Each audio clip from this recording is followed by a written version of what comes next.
अस्सलाम वालेकुम and welcome to current tutorials. आज हम फ्रीक्वेंसी मॉड्यूलेशन को डिटेल से डिस्कस करेंगे। ठीक है, तो सबसे पहले स्टार्ट करते हैं फ्रीक्वेंसी मॉड्यूलेशन की कुछ बेसिक चीजें देखते हैं। नैरो बैंड और वाइड बैंड फ्रीक्वेंसी मॉड्यूलेशन में क्या फर्क है। ठीक है, देखें अगर एक हमारा सिग्नल है phi of t is equal to A cos omega c t plus theta naught. Theta naught इसमें क्या होता है, जीरो का शिफ्ट होता है ना। ये हम पे बेसिक मॉड्यूलेशन की टेक्निक्स में देख चुके हैं ना। तो A cos omega c t plus theta naught इसका जीरो का शिफ्ट हो गया। अब इस केस में सारा एंगल क्या है, omega c t plus theta naught. Omega c t plus theta naught इसका एंगल है जिसके लिहाज से ये चेंज हो रहा है। ठीक है, अगर इसमें थीटा हमारे पास ये मौजूद है, इससे हम ओमेगा निकालना चाहें तो इसका डेरिवेटिव ले लें। थीटा का डेरिवेटिव लिया तो ओमेगा सी टी का डेरिवेटिव 1 प्लस थीटा नॉट का डेरिवेटिव 0, तो सिर्फ ओमेगा सी रह गया। देखिए प्रैक्टिकली इस तरह की हमारे पास स्ट्रेट लाइन नहीं होती, हमारे पास क्या होता है यहाँ पे वो डिस्टॉर्शन सी आ रही होती है। ठीक है, क्योंकि ये d theta by d t है तो ये rate of change of theta with respect to time है, तो इसलिए हमने इसको यहाँ पे स्लोप लिखा हुआ है। ठीक है, ये देखिए एक्चुअली डिस्टॉर्शन आ रही होती है। अगर थीटा नॉट की वैल्यू 0 कर दें तो ये क्या बन जाएगा, ए कॉस ओमेगा सी टी बन जाएगा। अब इंस्टेंटेनियस ओमेगा फ्रीक्वेंसी मॉड्यूलेशन है तो फ्रीक्वेंसी के लिहाज से चेंज करना पड़ेगा। तो हमने क्या कर दिया है, एक m of t modulating signal ले लिया और उसके साथ के एफ यानी कि फ्रीक्वेंसी डेविएशन कांस्टेंट मल्टीप्लाई कर। ठीक है, ओमेगा आई फिर ओवरऑल इंस्टेंटेनियस, इसके लिए इंस्टेंटेनियस फ्रीक्वेंसी क्या बनेगी, omega i is equal to omega c plus k f m of t. अब ओमेगा आई आ गया, इससे थीटा निकालना है तो ओमेगा को क्या करें, इंटीग्रेट कर दें। जब ओमेगा को इंटीग्रेट किया तो ओमेगा सी का इंटीग्रेशन ओमेगा सी टी आ गया, तो एम ऑफ टी का integration of m of t ला ए कॉस थीटा की ये वाली वैल्यू जब भी आपने निकाली यहां से, ये सारी थीटा के अंदर डाल दी ना। ठीक है, ये इसका मेन सिग्नल बन गया। अब देखिए ये ओमेगा के लिहाज से ना, नॉर्मली फ्रीक्वेंसी आपने पढ़ी होगी एफ की फॉर्म है ना, तो f is omega is equal to क्या होता है 2 पाई एफ। तो इस सारे को 2 पाई की फॉर्म में कन्वर्ट करते हैं, यानी कि यहां पे भी 2 पाई लिखते हैं, यहां पे भी 2 पाई लिखते हैं, क्योंकि हम जो है एफ ऑफ आई यानी कि इंस्टेंटेनियस फ्रीक्वेंसी के लिए करना चाहते हैं। तो हमने क्या किया, यहाँ पे भी 2 पाई लिख दिया और यहाँ पे भी 2 पाई लिख दिया ना। अब इससे एफ ऑफ आई निकालना हो तो सिंपल एफ ऑफ सी और साथ में ये वाली अगले वाली सारी टर्म, तो ये F c plus k F ये कांस्टेंट है। एम ऑफ टी क्या है, एम ऑफ टी हम एक मॉड्यूलेटिंग सिग्नल है जो हमने लिया हुआ है A m cos 2 pi f m of t, तो इसके साथ के एफ के साथ A m cos 2 pi f m t multiply. ठीक है, एफ ऑफ आई की वैल्यू ये निकला। एफ ऑफ आई की वैल्यू अगर निकालना चाहें, देखो ओमेगा आपने निकाला था, ओमेगा क्या होता है थीटा का डेरिवेटिव, तो ओमेगा थीटा का डेरिवेटिव होता है तो omega is equal to 2 pi f होता है। Omega is equal to 2 pi f, देखो omega is equal to d theta by d t, तो omega is equal 2 pi f होता है, यहाँ पे 2 पाई एफ लिख दिया तो एफ यहाँ पे रह गया, 2 पाई उधर जाके डिवाइड हो जाएगा। ठीक है, 2 पाई इधर जाके डिवाइड हो गया। अब D theta by d T, ये आपका पूरा जो एंगल निकला हुआ डी थीटा एंगल जो निकला हुआ उसका आप डेरिवेटिव ले लें ना। जो एंगल ये सारा है इसका डेरिवेटिव ले लें। तो ये पहले वाले का डेरिवेटिव हमने 2 पाई एफ ऑफ टी यहाँ पे लिख दिया, प्लस ये अगले वाला ये सारा है इसका डेरिवेटिव हम अलग करके, तो दोनों ऐड हो रहे हैं, 1/2 पाई दोनों के साथ डिवाइड हो रहा है। 1/2 पाई क्यों डिवाइड हो रहा है, क्योंकि जो ओमेगा का फॉर्मूला है आपने एफ निकालना है, तो omega is equal 2 pi F, 2 पाई उधर जाकर डिवाइड हो, ये 2 पाई और ये 2 पाई कैंसिल हो जाएगा, ये 2 पाई और ये 2 पाई कैंसिल हो गया ऐसे। तो ये ओवरऑल हमारे पास बना, ये 2 पाई कैंसिल हो गया। जब ये कैंसिल हो गया तो यहाँ पे एफ सी रह जाएगा ना, टी का डेरिवेटिव 1, तो सिंपल एफ सी रह जाएगा। इसी तरह यहाँ 2 पाई और 2 पाई कैंसिल हो गया तो ये के एफ रह जाएगा, यहाँ पे ना जिसको कैंसिल कर दे के एफ रह जाएगा। इसी तरह ये इंटीग्रेशन और डेरिवेशन कैंसिल हो गई तो A cos 2 pi f m of t, ये डेरिवेटिव चेंज ऑफ वेरिएबल्स है, इससे कंफ्यूज होने की जरूरत नहीं है। तो इंस्टेंटेनियस फ्रीक्वेंसी ये निकली। देखिए फ्रीक्वेंसी इंस्टेंटेनियस ये निकली, अब कैरियर फ्रीक्वेंसी ये है ना, कैरियर फ्रीक्वेंसी ये है। अब इस ये 2 पाई और 2 पाई कैंसिल होगा, और ये साथ में कैरियर के साथ ये जो एक्स्ट्रा चीज है ये क्या है, डेविएशन। अब मैक्सिमम डेविएशन क्या हो सकती है, के एफ, जिसमें दो कांस्टेंट आ गए, ए के एफ और ए एम। कॉस की वैल्यू 0 से 1 के बीच में होती है, तो मैक्सिमम इसके कितने, k f into A f m. Deviation क्या हो जाएगी, k f into A f m. ठीक है, तो ये is equal to k f maximum of m of t. Maximum of m of t का मतलब ये कि ये इसका एम ऑफ टी की जो मैक्सिमम वैल्यू होगी वो। ठीक है, फ्रीक्वेंसी डेविएशन कांस्टेंट हमारा अगर कांस्टेंट है तो फिर इस केस में f of i is equal to f c plus delta of f. देखिए ना, डेल्टा ऑफ एफ की डेल्टा ऑफ क्या रखा, के एफ ए एम है ना। जब के एफ ए एफ को डेल्टा रख दिया तो आगे सिर्फ कॉस रहेगा, plus cos 2 pi F of T. ठीक है, अब देखें डेल्टा एफ की नॉर्मली क्या होती है, f of i f c में से एक दफा माइनस डेल्टा कर दें, एफ सी में से एक दफा प्लस डेल्टा कर दें।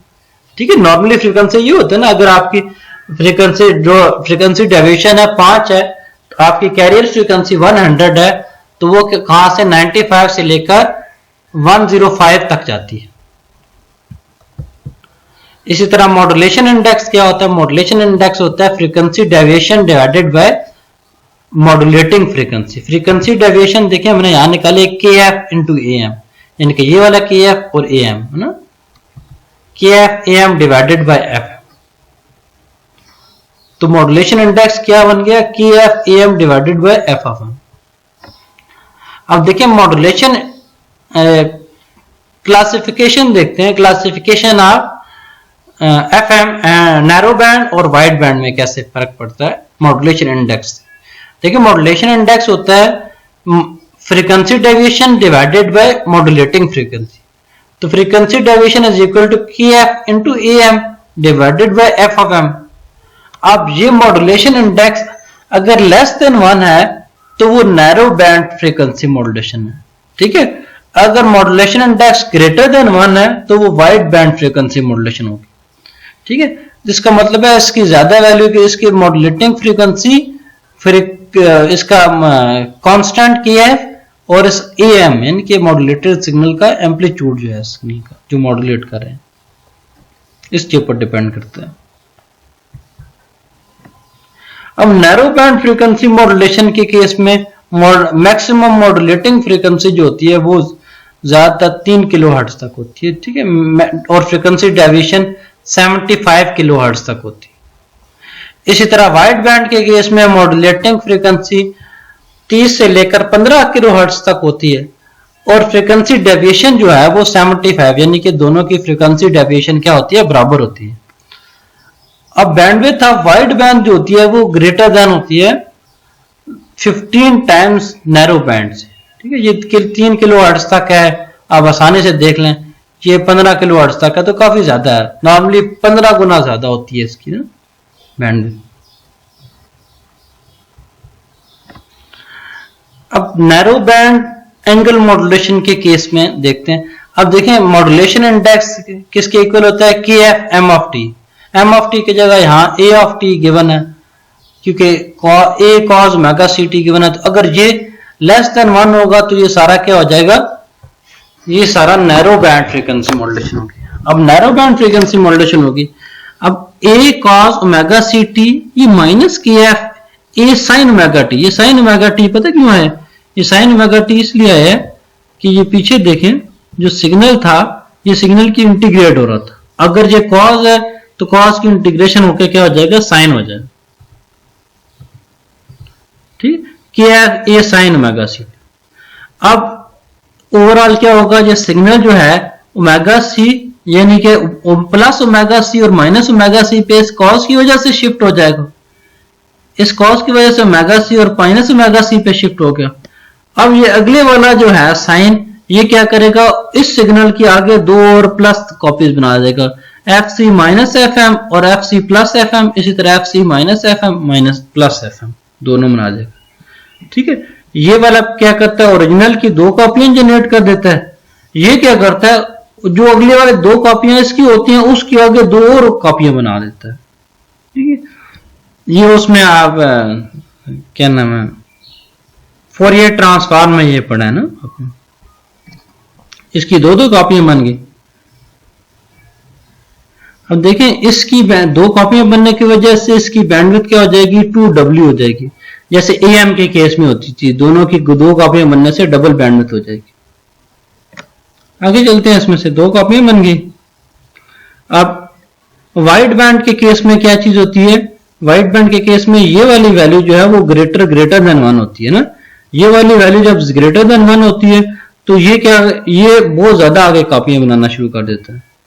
जब ये वाली वैल्यू, ये B लिख दिया यहाँ पे, ठीक है, मॉड्यूलेशन इंडेक्स लिख दिया यहाँ पे, A cos omega CT plus B sin omega CT, B क्या है, modulation index. Wide narrow band के केस में ये लेस देन 1 होता है, इसके केस में ग्रेटर देन 1 होता है ना, वाइड बैंड के केस में। अब यहां से इसको सॉल्व करने के लिए एक बासल फंक्शन इस्तेमाल किया जाता है। ठीक, बासल फंक्शन क्या कहता है कि ये वाला कॉस क्या कहता है, इसकी एक कॉपी बना देता है, साइन क्या कहता है, n नंबर ऑफ कॉपीज बना देता है। ठीक है, कॉस पहले एक प्लस FC और माइनस FC पे शिफ्ट करता है, साइन जो है एक दफा FM और माइनस FM, इसी तरह प्लस FM और माइनस FM, यानी कि इसका चलता रहता है। तो ये nth order of basal function कहते हैं। सुनो, बासल फंक्शन में क्या कहता है, ये ओरिजिनल सिग्नल है ना, ओरिजिनल सिग्नल है, अगर बीटा की वैल्यू स्मॉल है तो ये ऑलमोस्ट इक्वल टू 1 होगा, तो J1 जो होता है वो बीटा डिवाइडेड बाय 2 होता है। इसी तरह J ऑफ n जो है वो इज इक्वल टू 0 होता है, और सम ऑफ ऑल क्या होता है, इज इक्वल टू 1 होता है। ठीक है, sum of all is equal to 1 होता है। ये ओरिजिनल है, ये दूसरे वाला इसकी पहले कॉपी है, ये दूसरी कॉपी है, इसी तरह आगे यहाँ पे 2 शो कराएंगे। स्पेक्ट्रम इसका कैसे निकालते हैं ना, अब देखिए ओमेगा सी, अब ये A cos omega CT plus beta sine omega C। अब देखिए ओरिजिनल सिग्नल था, कॉस ने क्या कर दिया, इसकी पहली कॉपी बना दी, ये वाली J0 वाली। अब साइन में जैसे मैंने आपको बताया NFM, यानी कि इसकी n नंबर ऑफ कॉपीज बनाता है। जब पहले वाली कॉपीज क्या करेगा, इसी FC को एक दफा माइनस FC प्लस FM कर देगा, एक दफा माइनस FC प्लस FM कर देगा। इसी तरह जब n की वैल्यू 2 होगी तो ये क्या कर देगा, FC माइनस 2FM कर देगा, FC प्लस 2FM कर देगा। ठीक है, J0 का मतलब है ओरिजिनल वाली, J1 का मतलब है n इज इक्वल टू 1 के ऊपर, J2 का मतलब है n इज इक्वल टू 2 के ऊपर। तो इस तरह इसकी कॉपी बनाता जाएगा ना।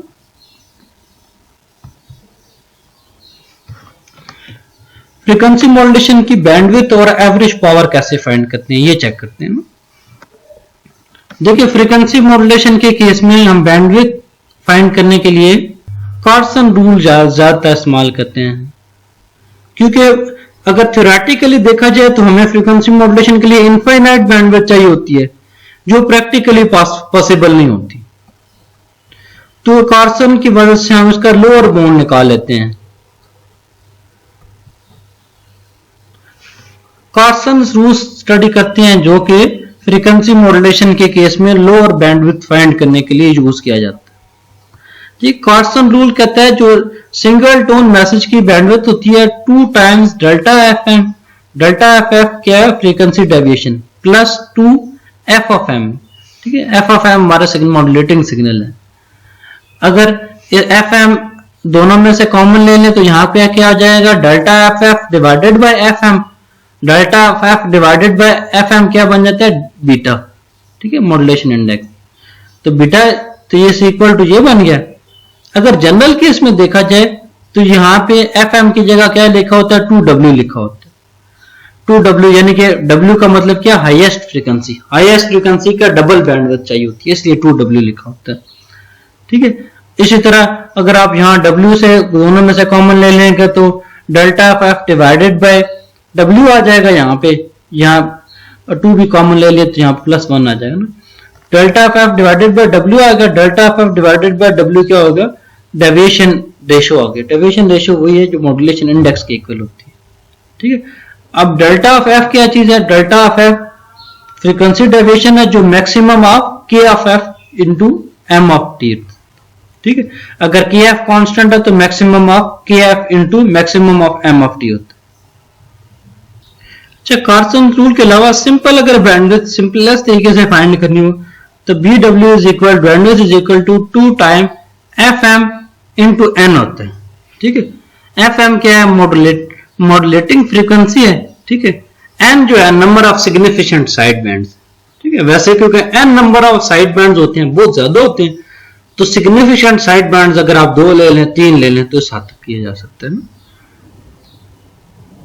पावर फाइंड करनी है किसी वेव की, तो पावर क्या होती है, इसका जो A cos ओमेगा CT जो इसका स्केलर क्वांटिटी है, इसका मैक्सिमम पीक वैल्यू है, उसका स्क्वायर करके डिवाइडेड बाय 2, ठीक है। अगर यहाँ A लिखा हुआ है तो A स्क्वायर डिवाइडेड बाय 2 होगी, M लिखा हुआ तो M स्क्वायर डिवाइडेड बाय 2, चाहे फ्रीक्वेंसी वेव हो या फेज वेव हो, दोनों के केस, PM और FM दोनों मॉड्यूलेशन के केस में।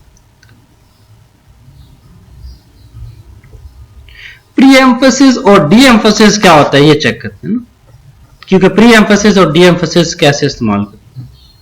देखिए अगर हम फ्रीक्वेंसी बढ़ा दें तो हमारा एम्पलीट्यूड कम हो जाता है। अब जब एम्पलीट्यूड कम हो जाता है तो SNR की वैल्यू क्या होती है, वो भी कम हो जाती है।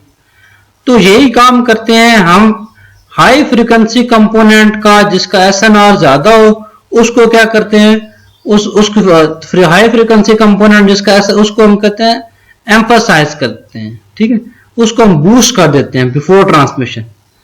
अब प्री एम्फसिस होता है, प्री एम्फसिस सर्किट यूज किया जाता है ट्रांसमिशन में, उससे हम क्या करते हैं फ्रीक्वेंसी, उसकी फ्रीक्वेंसी बढ़ा देते हैं। जब फ्रीक्वेंसी बढ़ा देते हैं तो एम्पलीट्यूड कम हो जाता है, उस कम होने की वजह से हमारा SNR की वैल्यू भी रिड्यूस हो जाती है। ये काम हम ट्रांसमिशन साइड पे करते हैं, ठीक है। जब हम रिसीव करते हैं तो रिसीविंग में प्री एम्फसिस को खत्म करने के लिए हमें क्या करना पड़ता है, डी एम्फसिस करना पड़ता है। उसको फ्रीक्वेंसी के उसको नॉर्मल लेवल पे यानी कि या सेम लेवल पे लाने के लिए हमें डी एम्फसाइज यानी कि फ्रीक्वेंसी को रिड्यूस करना पड़ता है। जो फ्रीक्वेंसी को रिड्यूस करके हम अपना रिक्वायर्ड एम्पलीट्यूड हासिल कर लेते हैं। इस तरह हमें प्री एम्फसिस करने का फायदा ये होता है कि हमारा SNR लेवल कम हो जाता है, और डी एम्फसिस करने से ये फायदा होता है कि हम अपना ओरिजिनल सिग्नल वापस ले लेते हैं। Generation of FM signal, FM signal की जनरेशन कैसे होती है ये चेक करते हैं। 2 तरह से जनरेट करते हैं वैसे, एक डायरेक्ट मेथड होता है और एक इनडायरेक्ट मेथड होता है। Generation of narrow band signals, ठीक है, नैरो बैंड सिग्नल्स को हम जनरेट करते हैं। अब देखिए नैरो बैंड सिग्नल्स के अंदर हमारा क्या आ रहा था, एक साइन और एक कॉज आ रहा था ना। ये देखिए इसकी जो इक्वेशन है नैरो बैंड सिग्नल की, वो ये है A cos omega CT minus AF sine omega CT, यानी कि इसके लिए हमें ओमेगा C के साथ साइन भी चाहिए और कॉज भी चाहिए। तो हम क्या करते हैं, एक कॉज का कैरियर लेते हैं, ठीक है, उसको 90 डिग्री शिफ्ट करके उससे साइन बना लेते हैं। उससे प्रोडक्ट मॉड्यूलेशन की मदद से हम क्या करते हैं, इधर से साइन वाला इस्तेमाल कर लेते हैं, इधर से कॉज वाला इस्तेमाल कर लेते हैं। क्योंकि बीच में नेगेटिव साइन है तो साइन वाले की तरफ नेगेटिव साइन लगा दिया, दोनों को इस कॉज वाले के साथ पॉजिटिव लगा दिया, इधर के साथ नेगेटिव लगा लिया, और यहां से हमने इसकी नैरो बैंड सिग्नल को जनरेट कर लिया। ये चीज देखें हमने यहाँ पे की, एक कैरियर लिया, एक कैरियर लेके उसको 90 डिग्री पे शिफ्ट कर दिया। अब उसके साथ मल्टीप्लायर है, इसके लिए हम मल्टीप्लायर एम्पलीट्यूड मॉड्यूलेशन वाला double side band suppressed carrier amplitude modulation इस्तेमाल की, ठीक है। एम्पलीट्यूड मॉड्यूलेशन इस्तेमाल करके हमने इसके साथ KF ले लिया, KF के साथ हमने आगे सम करके नैरो बैंड फ्रीक्वेंसी मॉड्यूलेशन इस्तेमाल कर लिया, फ्रीक्वेंसी मॉड्यूलेशन। अगर हमारा सिग्नल है सिंपल, ठीक है, अब ये वाला फ्रीक्वेंसी मॉड्यूलेशन क्यों है कि ओरिजिनल सिग्नल को हमने इंटीग्रेट कर लिया। ये अंदर वाला ये सारा ये फेज मॉड्यूलेशन है ना, जब सिग्नल को इंटीग्रेट कर लिया तो ये फेज मॉड्यूलेशन कर ली, तो हमें ओवरऑल क्या हो गया, फ्रीक्वेंसी मॉड्यूलेशन मिल गई, ठीक है। अब ये हमने जिस सिग्नल के साथ इंटीग्रेट करके फेज मॉड्यूलेशन की तो हमें फ्रीक्वेंसी मॉड्यूलेशन। अब फेज मॉड्यूलेशन की डायग्राम क्या होती है, सिग्नल को हमने क्या किया, सीधा सीधा लेके साइन कॉस था उसके साथ 90 डिग्री का शिफ्ट किया, और 90 डिग्री का शिफ्ट करके double side band plus carrier ले लिया है, KP का कांस्टेंट ले रही है, और साथ में सम करके narrow band frequency phase modulation ले लिया। नैरो बैंड फेज मॉड्यूलेशन आ गया। तो नैरो बैंड फेज मॉड्यूलेशन से हम फ्रीक्वेंसी मॉड्यूलेशन कैसे कर सकते हैं कि सिग्नल लें, उसको इंटीग्रेट करें, आगे फेज मॉड्यूलेटर लगाएं तो हमें फ्रीक्वेंसी मॉड्यूलेटर मिल जाता है। ठीक है, इसी तरह अगर सिग्नल ले लें, उसको डेरिवेटिव करके उसका फ्रीक्वेंसी मॉड्यूलेटर लगाएं तो हमें फेज मॉड्यूलेटर मिल जाता है। ठीक है, वाइस वर्सा होता है ना।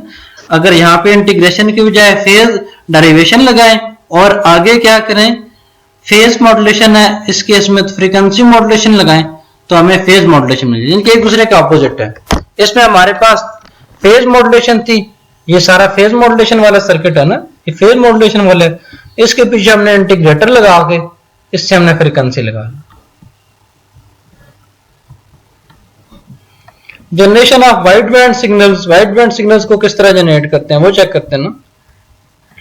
वाइड बैंड सिग्नल में हम नैरो बैंड फ्रीक्वेंसी मॉड्यूलेशन को हम क्या करते हैं, फ्रीक्वेंसी मल्टीप्लायर, यानी कि उसकी फ्रीक्वेंसी ज्यादा होती है तो नैरो बैंड फ्रीक्वेंसी मॉड्यूलेशन से हम इनडायरेक्ट तरीके से भी wide band frequency modulation generate कर सकते हैं। क्या कर दिया, उसके फ्रीक्वेंसी के साथ नैरो बैंड वाला, क्योंकि नैरो बैंड फ्रीक्वेंसी मॉड्यूलेशन क्या हो रही थी, ये हो रहा था, एक सिग्नल ले लिए, ये नैरो बैंड फ्रीक्वेंसी मॉड्यूलेशन है, जिसको हमने किस तरह बनाया, नैरो बैंड फेज मॉड्यूलेटर लेके उसके साथ आगे इंटीग्रेटर लगा लिया तो नैरो बैंड फ्रीक्वेंसी मॉड्यूलेटर मिल गया। अब नैरो बैंड फ्रीक्वेंसी मॉड्यूलेटर के आगे एक मल्टीप्लायर लगा लें तो उससे हमें क्या मिल जाएगा, वाइड बैंड फ्रीक्वेंसी मॉड्यूलेटर मिल जाएगा। इसके अलावा वोल्टेज कंट्रोल ऑसिलेटर वीसीओ से भी इसको बनाया जा सकता है, वो डायरेक्ट जनरेशन कंसिडर की जाती है इसकी। आर्मस्ट्रांग का मेथड भी है कि आपने क्या किया, क्रिस्टल ऑसिलेटर ले लिया, साथ में बफर लगा लिया, फेज शिफ्टर लगा लिया, बैलेंसिंग सर्किट लगा दिया, एएफ ऑडियो फ्रीक्वेंसी इन कर ली, उसका इक्वलाइजर ले लिया। इस तरह पहले दूसरे फेज पे, तीसरे चौथे स्टेज पे डिफरेंट फ्रीक्वेंसी से मल्टीप्लाई करके हमने इसको हासिल कर लिया। अब फ्रीक्वेंसी मॉड्यूलेशन की कुछ इक्वेशंस देखते हैं ना, जो फ्रीक्वेंसी मॉड्यूलेशन की कुछ इक्वेशंस हैं जो उसके केस में वाइटल, जो हम पहले पढ़ भी चुके हैं सारे, तो उसको हम समराइज कर देते हैं एक ही जगह के ऊपर। ओरिजिनल सिग्नल था omega c equal to 2 pi f c आ गया, omega m 2 pi f m आ गया। फ्रीक्वेंसी डेविएशन किसके equal, k f into A M.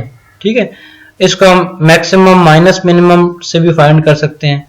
Modulation index क्या होता है, delta f divided by f of m. ठीक है, frequency deviation divided by modulation frequency. Instantaneous frequency हमारे इसके पास, इसके अलावा हम 5fm की वैल्यू फाइंड कर सकते हैं। आप करंट ट्यूटोरियल्स को सब्सक्राइब कीजिएगा और थैंक यू।